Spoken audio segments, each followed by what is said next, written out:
Welcome to Not Milk Never Milk. Subscribe if you're lactose intolerant.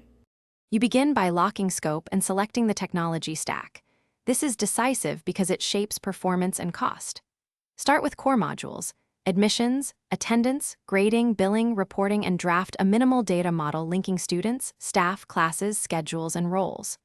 Once done, pick front-end, back-end, and database that teams can maintain, for example React, Node, PostgreSQL.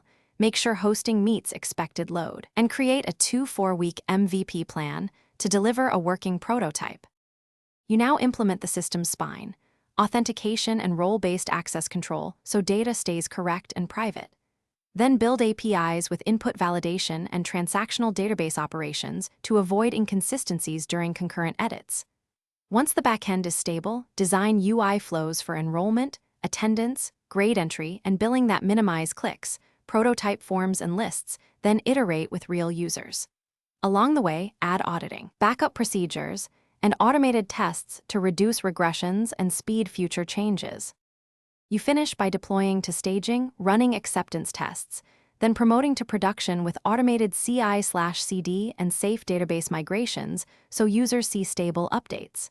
Train administrators and teachers using short guides and live walkthroughs. Make sure support channels are clear. After launch, monitor performance, error logs, backups, and usage metrics to catch issues early.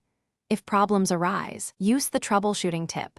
Check recent migrations and permission changes first. Most failures stem from schema drift or misconfiguration. Thanks for watching. If this was helpful, leave a like and consider subscribing. See you next time.